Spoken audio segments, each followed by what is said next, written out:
downtown Little Rock by 4th and Main Street. What we are seeing is, if you're driving down here in Little Rock, nothing but snow, piles of snow. Knowing that you play for both programs, talk about how special it is for these players today. Man, it's real special because this is a moment in history that we have both Arkansas teams playing against each other. Since about 9 o'clock this morning, ATU Local 704 union members have been protesting. And as you can see behind me, this is the 5th consecutive day of protests, but also this is the first night that the Arkansas State Police and National Guard have blocked off all entrances to the state capitol.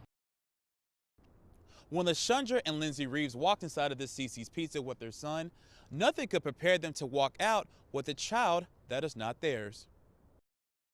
On Saturday night, at the request of their 8-year-old son, Lindsay and LaShundra Reeves ate at this CC's Pizza in North Little Rock. While getting another plate of food, Lindsay noticed this 2-year-old crying with no one paying her any attention. The Reeves family notified management and they called police. LaShundra consoled the child, but it was her tears that hit close to home. I just had a baby died 11 months ago.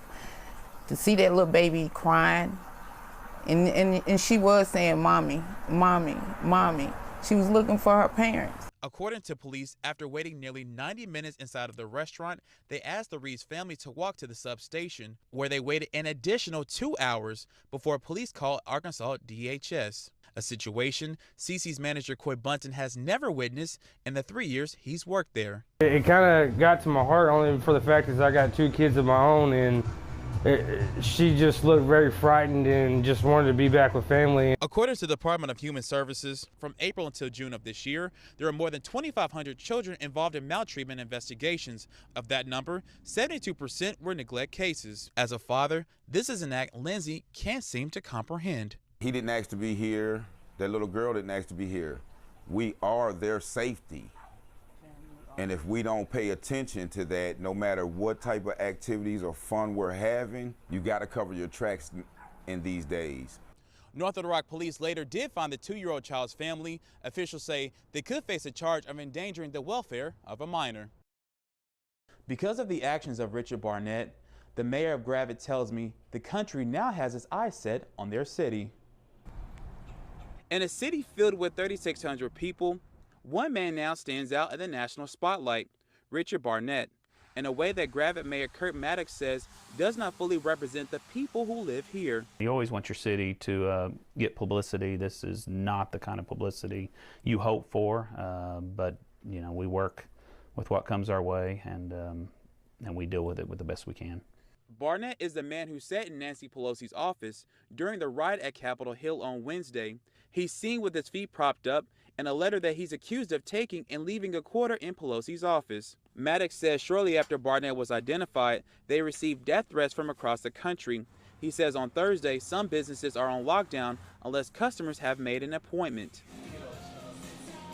Joey Cannon with Can Do Hardware says he's seen Barnett around the city, but he doesn't know him that well. Cannon says he's just as shocked as everyone else to see one of their own on TV. But I didn't really know very much about him, you know, but I thought, oh, well, that's kind of weird that came from Gravette, you know, here in the area. It's weird if something comes from Arkansas, let alone Gravette. Maddox says the people of Gravette are not one and the same as Barnett. I do want people to know that the people of Gravette are really salt of the earth, good family-oriented people, and just like most areas in the country. And we don't want the fringe to be anything that defines who we are. Maddox says they do have a safety plan in place for both residents and businesses. Kenesha Jones says her daughter, Kamari, has been fighting for her life here at Arkansas Children's Hospital since August, and now she's finally home. I know, sweet pea. For the first time in 3 months, Kenesha Jones can hold her 1-year-old daughter, Kamari Jones, outside of a hospital room.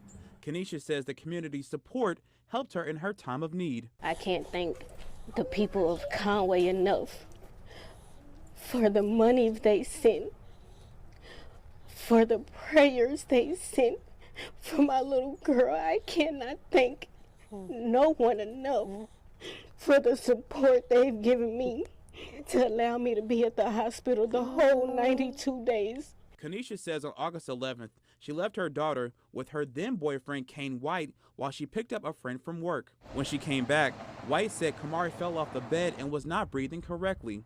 Kanisha says the medical staff at Children's Hospital found bruises on Kamari's back, ears, and found lacerations on her liver. According to the Faulkner County Jail records, White was booked and charged on first-degree domestic battery. Kanisha says this is the first time her other 2 children can spend time with their sister, a journey she wasn't sure would end on a happy note. I definitely look at her like she's a warrior, because there's not many adults that can bounce back from this, and I definitely don't think I could have. Kanisha says Kamari still has difficulty with her vision, but she hopes things will get better during her physical therapy.